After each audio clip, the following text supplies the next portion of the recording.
Hello, hello. Believe we are going live. Everyone out there on Webinar World and on LinkedIn Live, welcome. Give ourselves a couple minutes as folks are joining.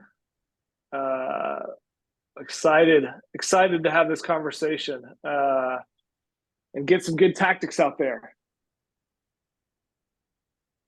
Kyle, how are you doing? Luke, what's going on, man? I'm feeling great. Happy to be here. Thanks for having me.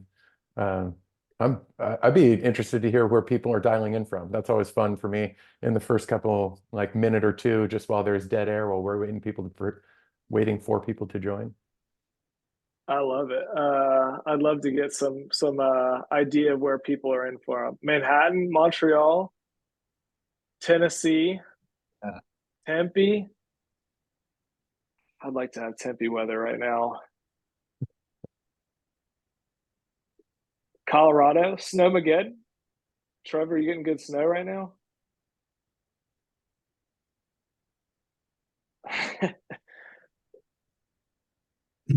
Anyone calling Miami. in spring break destination? Ooh. I did see a Miami flash up there, but I don't assume they're on spring break, but spring break in Miami is pretty legit, I'm sure. If you're on spring break, wait for the recording to come out. Yeah, Go enjoy the spring break. All right, Charlotte, another Southeast attendee. Love it. It's great. We'll give it another 60 seconds or so before we kick it off. Folks still coming in, and we've got people coming in LinkedIn as well. So got some time.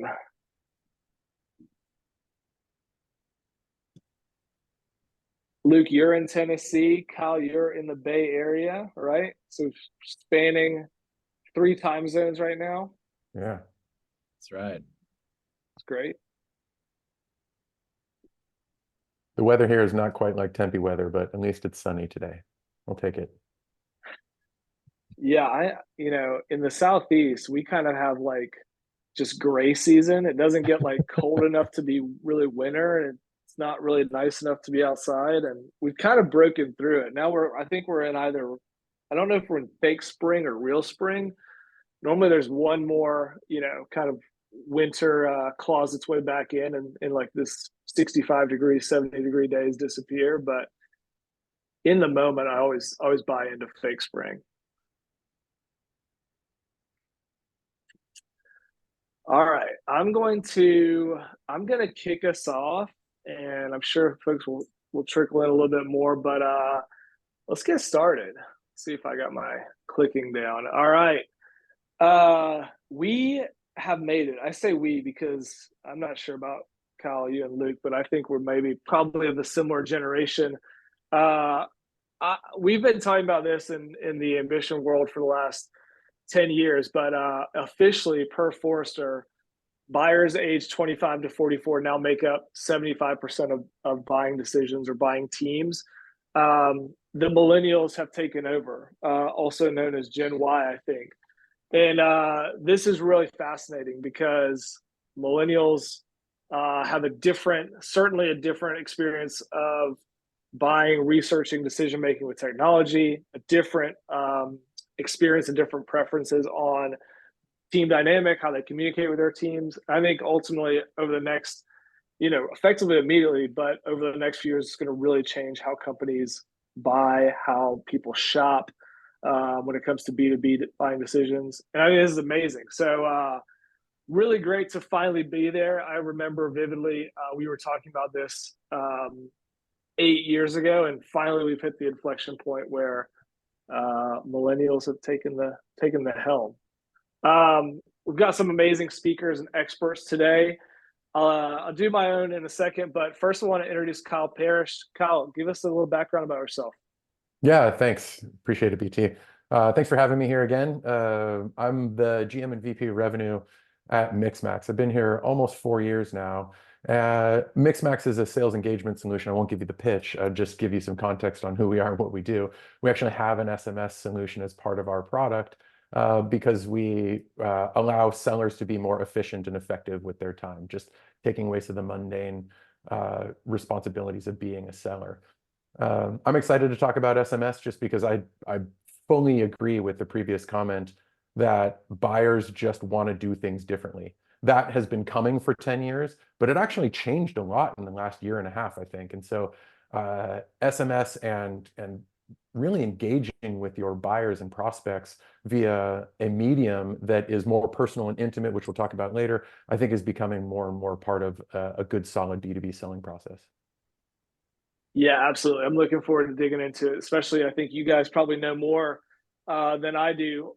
Luke from Textla, will you do give us your background, give us a quick intro?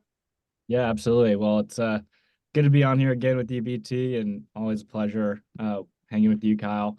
I'm the CEO of Textla, so kind of perfect tee up. We're in the SMS space. Before that, I led inbound sales over at Twilio. So SMS is kind of our bread and butter. So love any opportunity I can get to chat about it. Awesome. And I'm Brian Trouchold. It's great to have everyone here. I'm pumped to be part of the conversation, both from the perspective of someone who talks to a lot of sales leaders about how to improve their sales process, how to get better at sales process, but also someone who buys tools for us. I'm our COO. I'm one of the 3 co-founders of Ambition. So really close to, I think, the conversation here, and have some maybe unique insights, or maybe I agree with these guys. I'm not totally sure yet. Just to get a pulse on who we have with us, we're going to throw 2 polls here in front of you, just to kind of gauge the audience and what we have, make sure we're speaking with our groups here. The first, which should be popping up right now, is what market segment do you predominantly sell into? Every company has these kind of rated differently, but think about this really simply. Emerging is the smallest type of companies. SMB to mid-market is what we'd call the middle. Some people call that commercial, depends, or enterprise. That's your big to very, very, very big companies. And why this is interesting is I think every company buys differently, but the segments really, really bifurcate, I think, how folks buy and how they want to deal with their partners or potential partners. So we're getting some stats here. It's great. I'm following along. I'm going to pop up the next question. We'll do one more poll, which is, how does SMS support your sales strategy? And I don't think this is like the exhaustive list of how it can, but I definitely think between engaging prospects, former customers, communicating with, gauging the temperature of your champions or your buying committee, building a relationship, obviously, facilitating customer service support. I think this is a huge new area of where people are going to interact via SMS, especially as that technology gets more ubiquitous. Driving inbound, I think a lot of folks that we deal with use this as a channel, or none. Maybe you have no SMS strategy today. So looking like we've got some good stats here. A lot of folks who sell into SMB mid-market. And it seems like a fair amount of folks who have no existing SMS as part of their strategy today, and then a sprinkling throughout the other ones. That's great. All right, we'll let that go for. Looks like we're done now. All right, cool. That's super helpful. And I want to encourage everyone. I've got the chat open. If we have questions along the way, please jump in. Luke and Kyle and I are going to try to make it as conversational as we can. We'll try to kind of cover some different ground and some different tactics as we go. But if you have questions, or you've got maybe scenarios that you experience in your sales process, or you as a seller maybe experience, please jump in, and we'll try to get to those questions kind of in line. All right, kicking us off. I thought this was great, and this is from our friends at Gong. We're probably, at least 10 years into the sales cadence, sales sequence worldview. Honestly, longer. I think being honest, InsideSales.com kind of started this stuff even further before then. But everyone who's in sales, which I assume is a lot of folks on the call, or sales operations, probably familiar with the graphic here. This is like the classic, how do you get in touch with a prospect and get them into a sales cycle? And you got a cold call, you're following up on email, maybe you left a voicemail, you send another email, LinkedIn, nudge them. Maybe finally you have a conversation. And in reality, this roadmap goes a bunch more twists, at least for a lot of us. Maybe we're not all, one call closers, if you will. But for me, it was always a lot of cycles, a lot of segments. I think what's interesting here about this, which is a recent infographic, is SMS is missing. And I just want to open it up quickly, but, jumping right in, like what do you guys see? And I'll start with Kyle. This is classic. How is the sales cadence, sales process evolving? And I think it has certainly evolved. I hope you agree. Yeah, I absolutely agree. It's one of those things that you need to check in on every 3, 4, 5, 6 months, maybe.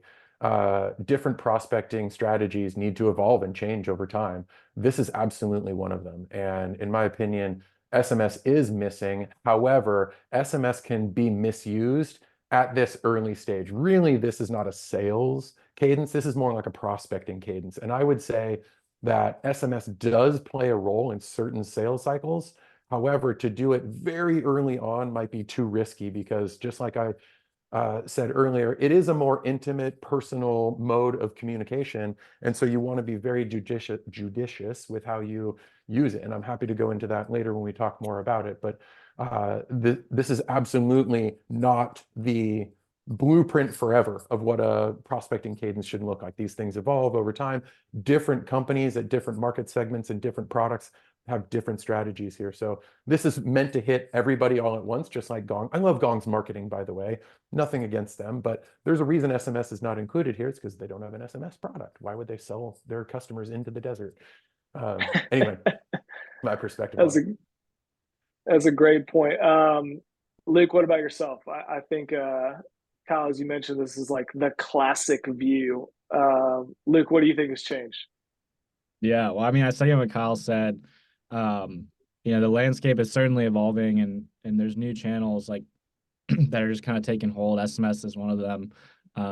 We're even seeing like WhatsApp become something that's starting to start with like e-com, but nowhere near making it way into the sales side of things. But it's just interesting, as we're moving forward in time. So I think they're definitely, we'll talk about it today on the webinar, but there's definitely a clear distinction between like, prospecting and outbound versus when you're inside the sales cycle, and you got to know how to use it and when to use it. So both of you guys are making a really great point, and I meant to bring it back up on Kyle's and Luke. Thank you for reminding me. But like the prospecting aspect of a cadence, and then the sales aspect of a cadence, which I think are great call outs. And I think we want to, kind of want to, talk about those two things differently, because at the big picture, we're going to have, step one, which is you get the conversation started.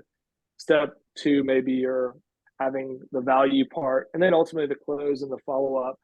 But I really think as we talk through different segments and different types of customers and how they want to be interacted with, we should also mention and kind of recycle that thought of like, which part of the process are we in? Because I think it's going to be really different along the way as we get into it. Let's start with emerging, because both of you guys talked about segments also.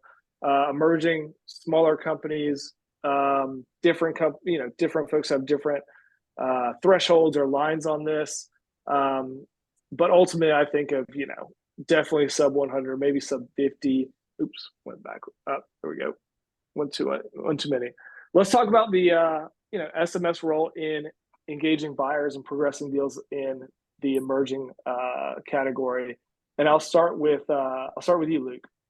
Sweet. Yeah, thanks, BT.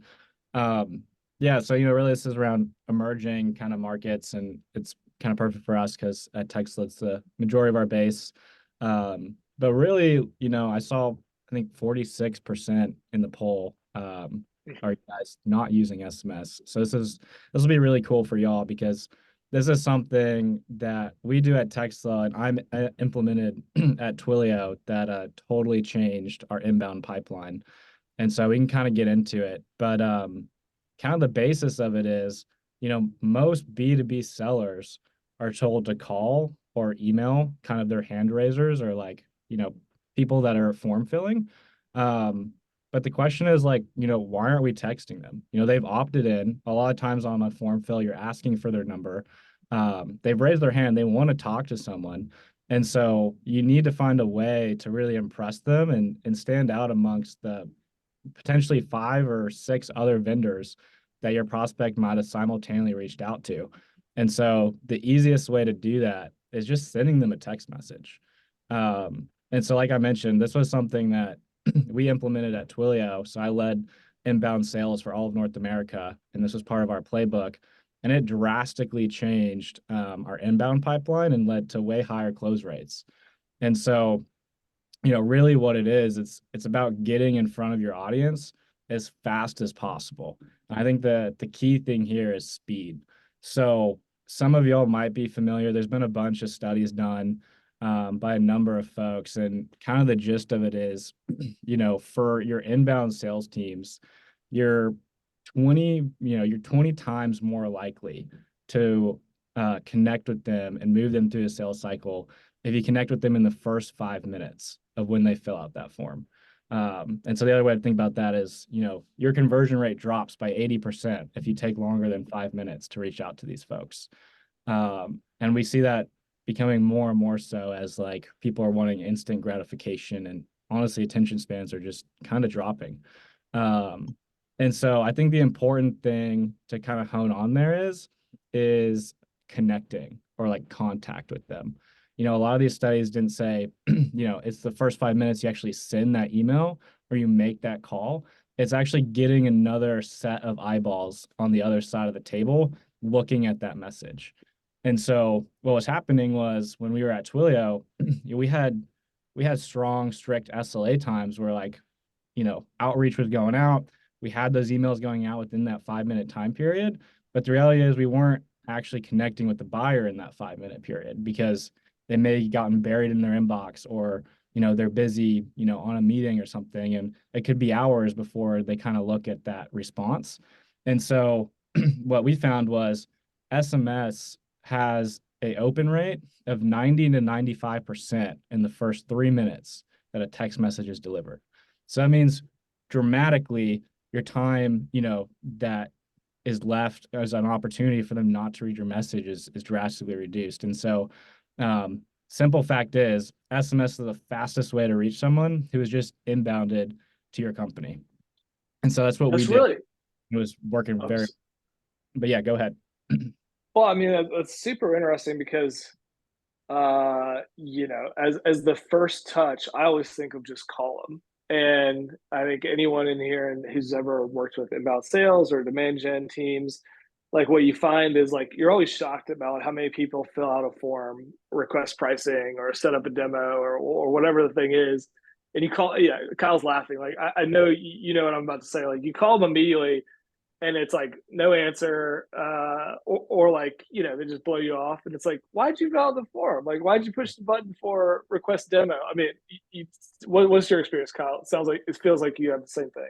Oh, this drives me crazy. I don't understand. That's part of our process too, by the way, Luke, is to call them first, and we text them maybe later, but calling is a much more rich, engaging way to get information from somebody. But BT, you're absolutely right. Most people have moved on to something else. They literally click the form, and in 1 second, their attention is gone onto something else. And so emailing them back right away, even if it's an automated email that you get back to them right away, oftentimes they're not going to check it right away.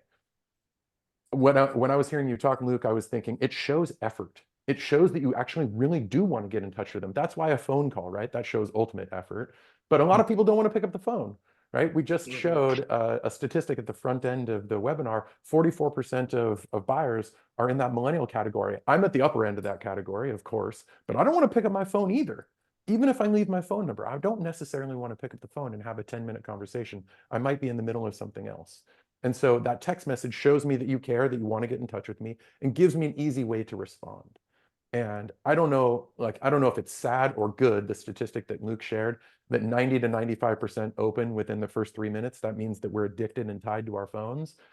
But that also means it's a good way to get in touch with people. So I think, at the core, it's just do this, right? That's the first way to start. If you've gotten permission, which we can talk about in a second, if you've gotten permission from somebody to text them, it's a good bet that you're going to get their eyeballs on it in a timely fashion. That's going to be a recurring theme, for sure, about eyeballs, because Luke, you made such a good point. I think this is probably applicable for anyone who's selling into certainly these, as well as that mid-market segment. But like, if you send the email, that email, the eyeballs on that email could be hours, could be days later. Honestly, I mean, based on how some people manage it. And you're right, Kyle. I think you're getting into their, you're in their hand in instantly, or ideally instantly. Yeah, I love that. I mean, I think also the important thing is like calling and texting show intent. Like, I think we're so used to automated emails that, like, when I'm going through a buying cycle, like, I'm honestly, I'm an impulsive buyer. Like, I have immediate questions I want answered, and honestly, it could be like a 30-minute window, and I've moved on to like the next thing. And so if I just get an automated email with a link to like schedule time, like, I could have just like booked something for later in the week, but I want to connect with the human. And so if my phone rings and it's, a rep where I can immediately talk to, or I get a text message, like, okay, I know I'm talking to like a human. So I think that's really important. It's so funny you mentioned that, Luke. This has always driven me crazy about our CEO, who is the exact same way you are. He's like, maybe I'm only interested for 30 minutes, or maybe I contacted 3 companies and the first one to respond to me with a message that resonates with me, I'm going to talk to them.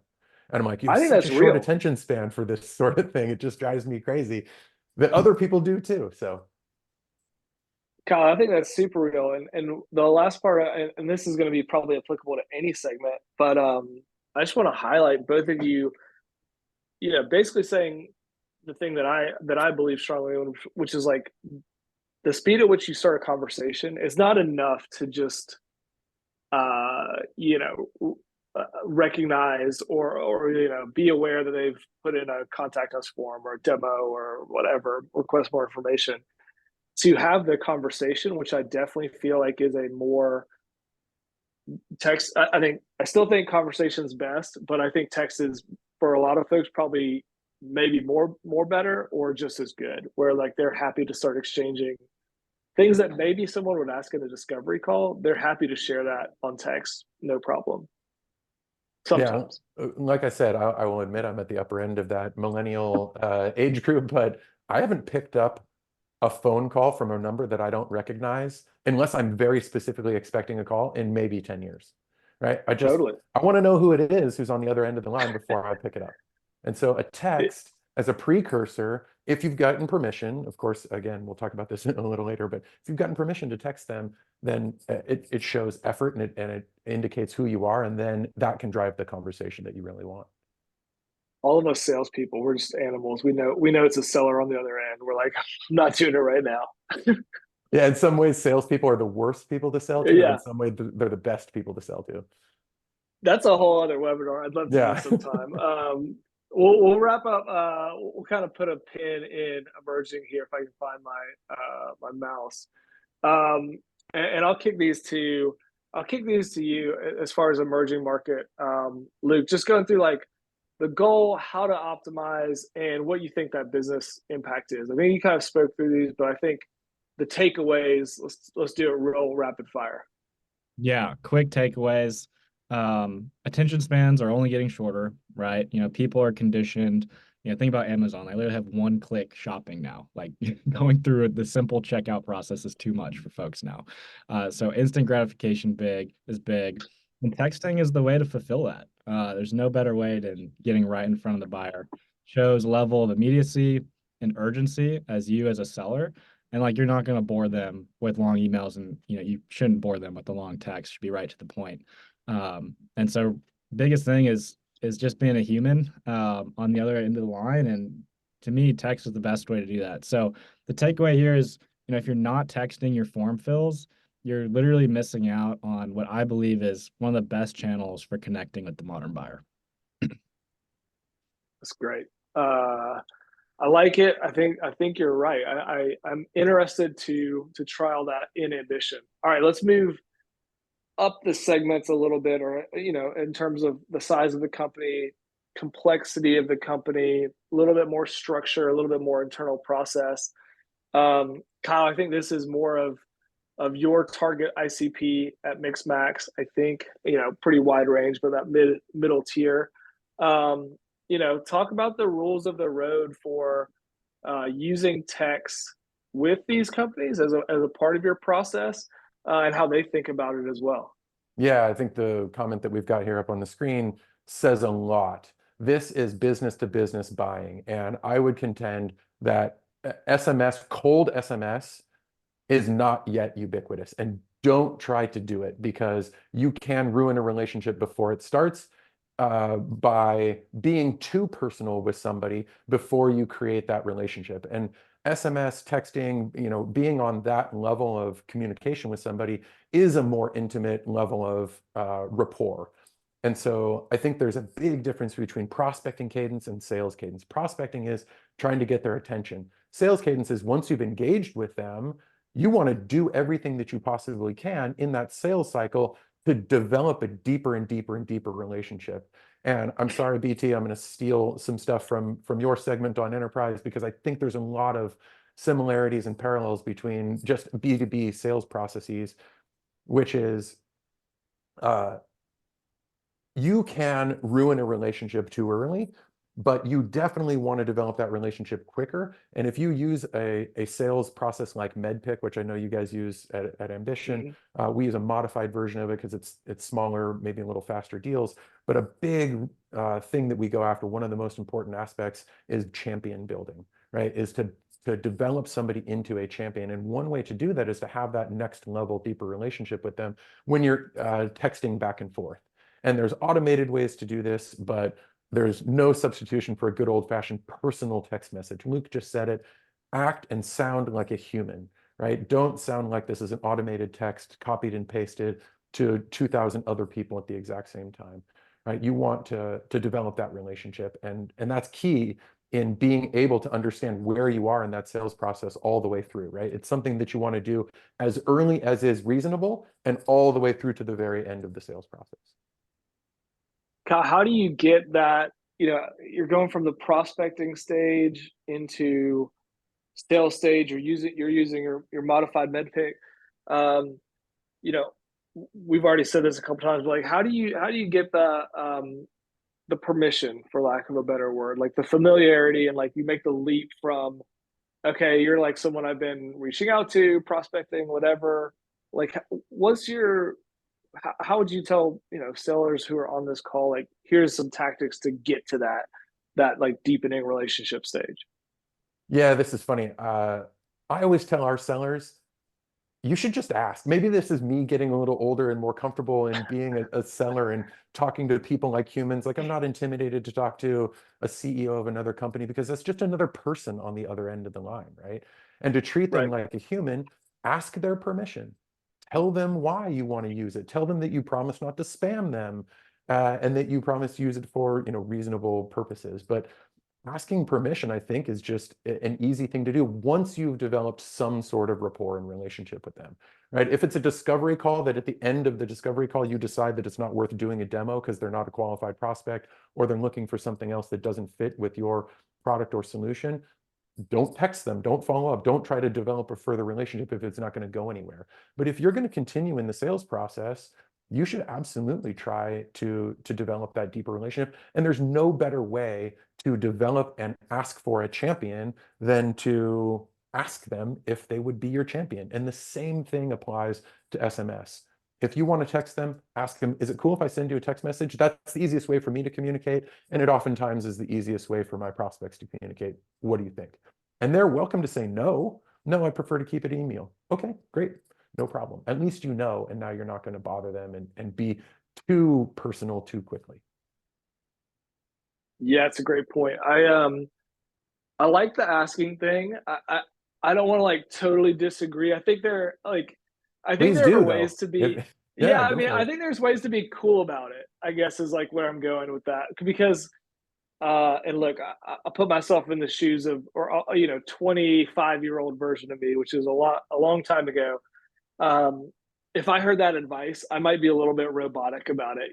Like I'm on the call, I call Kyle, he's the GTM leader, and we have a great conversation. I'm like, we're connecting. I feel like it's going well, and I'm like, and then I like hit you with like the real robotic, like, hey Kyle, do I have your permission to text you type thing? And so I think you're right. I think that it's like dating. It's like the defining the relationship, but doing it like, how do you do it in the most cool way possible? Where it's like, oh, we're still cool. I haven't gone into like sales mode. I think that's like it's a very nuanced thing, right? Yeah. Yeah, I think finding a reason to send them a follow-up text message It's a is a good great point. idea too. Hey, like, I just wanted to make sure it's cool if I text you to confirm our meeting next week, something like that. I But yeah, love you're that. right. Yeah, being an automatron and just doing it, reading it off a script is going to fail more often than not. Just like writing text messages in a very formal manner is not going to work, right? You want to treat them like a human being, be a little bit more familiar without being too familiar, right? You still, yeah, you don't want to go too far on this. Keep it professional is, I guess, what I'm saying. I think that's right. I throw an emoji in there. What about Luke? Yeah, Are you throwing emojis in there? Oh yeah, we got to emoji it up. yeah. Uh, No issues one with per one emoji, per message, but max. don't call the CEO bro unless you're on that level of relationship with them, right? Keep it a little more That professional. that'd Brad, be ideal, if you can depending get on the on that level. situations. Yeah. Yeah, if you can get on a level, I feel like that's forecastable. That's a forecastable opportunity at that point. Yeah. So, Luke, anything you want to well, no, counter? Or? yeah, I mean, I think, you guys kind of brought up some good points. It's also like, I think BT, you're kind of leaning more into like how you style it, but like, I mean, what happens if you like hop off the call? I'm just curious, and like you like totally forgot to ask, but like the phone number is in the signature. You guys had a great call. Do you ever think there's times where there's just like implied consent? Um, or like what I guess what are areas we could define as like there's kind of implied consent, and there's these areas you really just have to ask. What are y'all's personal opinions on that?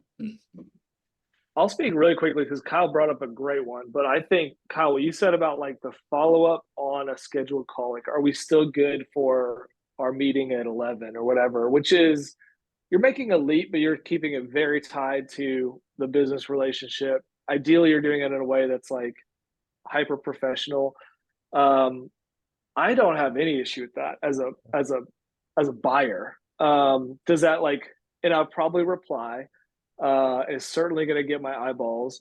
Um, does that open me up to like future texting? Like probably a little bit, right? Like not maybe as the primary channel.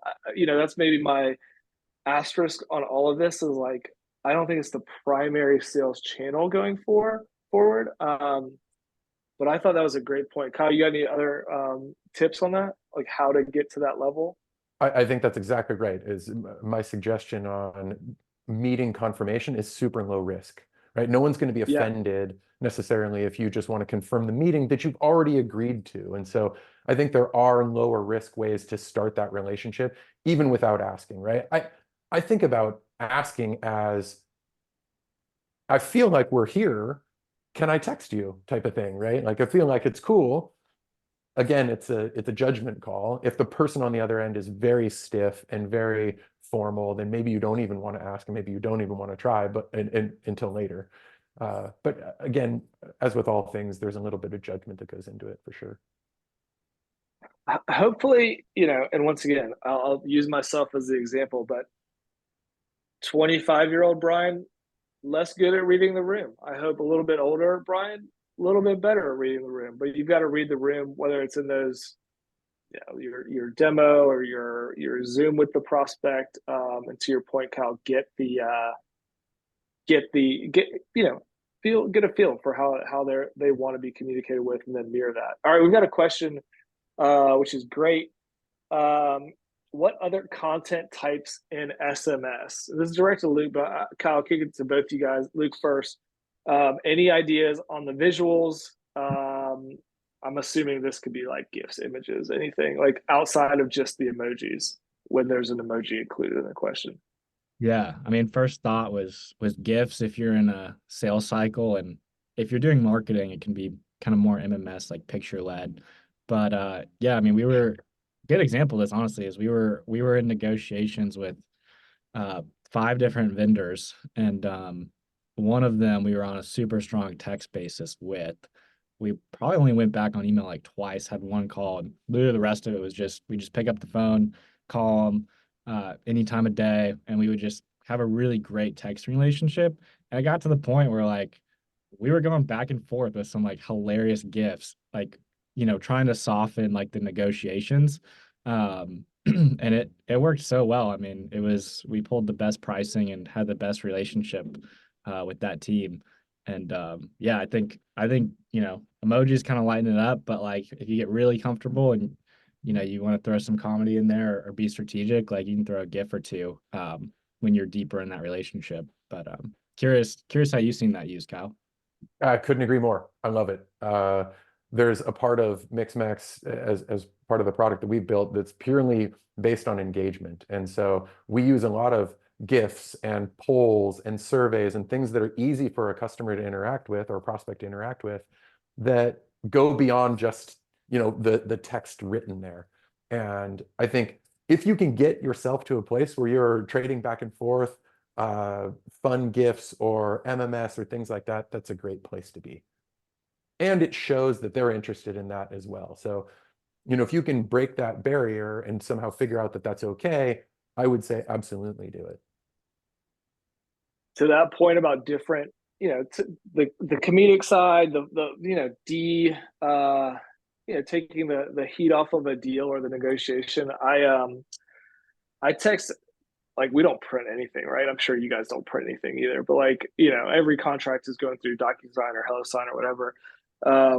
But I have multiple times printed a contract and then texted a picture of the contract of just like, hey, are we ready? Like, and not for them to, just as a total joke, like, hey, we ready to sign this? And it's like, it's just another like, we can have fun with it. We're two people, like you said, and the more you can, I think, de-escalate or kind of bring it down to earth a little bit, the better.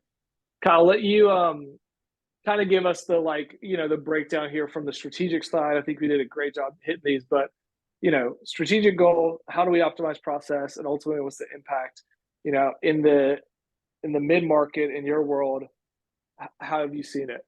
Yeah, just on a couple of takeaways here. I think you don't have to specifically say, is it okay if I text you? Find a reason for it, but this definitely deepens the relationship. I don't have to go into it anymore. I think we talked about it plenty. I think on the process optimization side is if your prospect or customer or whoever is interested in a text relationship, the story that Luke just shared, that person was interested in a text relationship. And so you should lean into that. Lean into the mode of communication that your customer is most interested in. And if they're a millennial buyer, you can assume that they're very comfortable on text. And so lean into that and develop that relationship. A big one here is this still happens, and Brian, you talked about it earlier. People submit a form fill and then they never respond to you.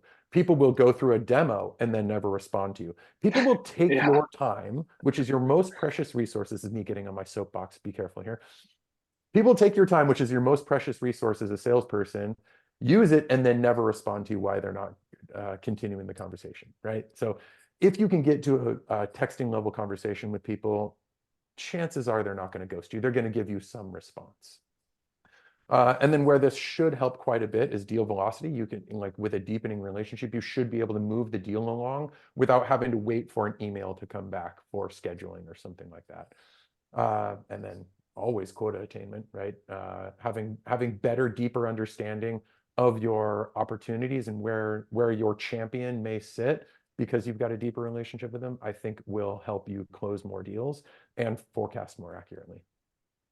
I was just going to say, I mean, we'll talk about that a little bit more in a second, but like the ability to give an accurate assessment of an opportunity and of the forecast, to your point, Kyle, I think is a real benefit because you can have you can have a little bit more certainly one-to-one, but just a more honest assessment to your point. Great. We'll keep it going. I think you guys will have a lot to add here too. And talk about the enterprise. This is where Ambition typically sells. Think about these as, thousands to thousands of employees, sophisticated buying process. In our world, we're selling to revenue leaders, Kyle, like you said, sometimes the best, sometimes the worst.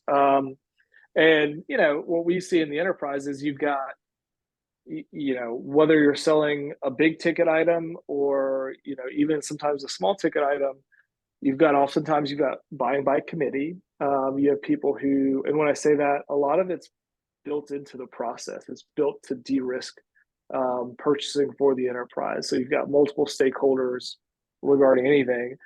And as we have more folks to the Forrester side at the beginning who are millennial, Gen Y purchasers, they're more prone to make consensus decisions. They're more prone to, even if it's not a buying committee, they're going to go kind of create an internal committee or some type of influence group. And a lot of times that's because they want other people to test the hypothesis. So the point is, you've got a little bit more to navigate. You've got enterprise, kind of risk management in their procurement. You've got someone who is interested, but sometimes wants more ammunition to take it higher to go get budget. And sometimes you got a lot more roadblocks. So talking about using text in the ambition cycle, and I'll try to make this a multi-way conversation. We think about being in the business of making friends, being buddies. And what I mean by that, we use MedPick as Kyle said, which is kind of a spin-off of Medic.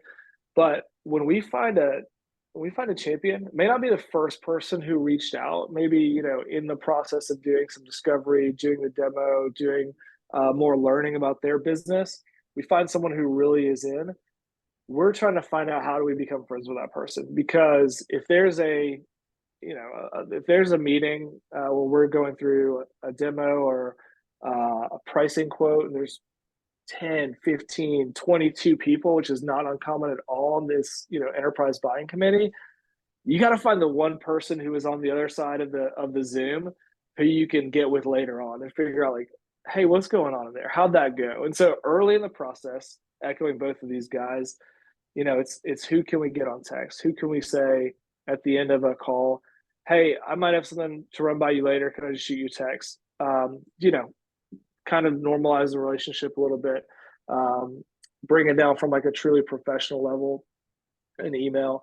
The other part of having the text relationship with a champion, ideally multiple champions, is now you have someone who's on your side of the table. So once again, they're going through these different sets of speed bumps or risk gates or a committee, and you want someone who can give you feedback. And so after that call, after that pricing demo, or after that quote, you want to say, how did that land? When you guys got off the Zoom, like, if Luke is the technical leader and Kyle is the budget stakeholder, it's like, what do those guys think? What are they saying? Like, oh, I don't know, or where are they worried about? Because two things. One, obviously, that's going to help you better prepare the next turn or the next process. But oftentimes, if you've got a younger or millennial purchaser, you're helping them guide the buying process in their company. And so you're partners, and you want to act as much as we're now on the same side of the table. We're going to go get the solution that's going to help you all either relieve pain or make some great gain in terms of value. And so we're together, we're partnering on this. And now you're a team. You're on their side of the table. What I will say, and I'll kick it back to you guys, and this was, Kyle, you made this point a little bit differently earlier, but like, at that point, I'm not selling at all to that person who's given me the opening to be on text. I'm not being like, hey, this is great pricing, blah, blah, blah, like you should take this deal, or this is the value function X gives you. it is totally like, how do we navigate the process together? How do I help you? How can you help me? Um, and it is a collaborative effort in that. So I don't think it's super different, but I do think there's a, how do you get it quickly, and how do you get to be same side of the table navigating the buying process? Anything that you guys would strongly disagree or maybe add on to? I can drop a quick comment in here because I wholeheartedly agree with what you're saying here. The definition of a champion is somebody who has access to power and can go get access to power and influence power, and also who's somebody who's willing to sell for you when you are not in the room. And so being in the business of making that buddy does a couple of things for you. It helps you when you aren't in the room. And let's just be honest, you're not going to be in the room for at least 50% of the conversations that are going on about this buying and buying process and evaluation. The other thing that it does is, let's remember that people sell to people. It's not always the best product or service that wins. Sometimes it's the best seller that wins. Sometimes it's the best sales team and the best sales process that wins. I'm not saying that that is a replacement for a great product or service, but sometimes if all things are equal, if you've done a really good job and shown that you're willing to go the extra mile and do these extra things that we're talking about here and developing that relationship, people are going to want you to win. And so I think this is hard work of developing this level of champion, but it's absolutely worth it. Yeah, to your point, you want an advocate, right? Like that person's going to advocate for you. And I could not agree more. Luke, anything to add? No, I love what you guys mentioned. I think Jeremy, who's on our team, tells our reps, he uses the word homie mode, which I love. It's just getting after it. Everyone wants to buy from a friend. So if you can get there, then you're in good shape. Yeah, I agree. I'll go through these quickly so we can get to some do's and don'ts in the aggregate. But from a strategic side, like this is a part of our process when we think about how our sales process works. Like in the forecast, when we do our team stand up weekly, if a deal is beyond a certain threshold in Salesforce, it's like, who are you texting there? Like, surely you have a text buddy. If you don't, we really worry about the validity of that deal and how are we going to get, the advocacy part. How are we going to go get to power and make sure as the decision's being made, we know more. The ICE method, this is kind of just a abbreviated version of MEDDIC, but have we identified pain? Is the champion a buddy? Ideally, does the economic buyer known to us, but also is this person close to our champion? If it's not, that's a whole new sales process. Ideally, we go get a text buddy with the with the economic buyer or some person on the economic side. And then the last one is, do we know the decision criteria? Like, is it known? Are we talking about it? Once again, these are all, they should be in an enterprise buying cycle, things you can openly talk about with the contact on the customer side or prospect side. But text is a key part of that. Once again, we're not selling through that channel.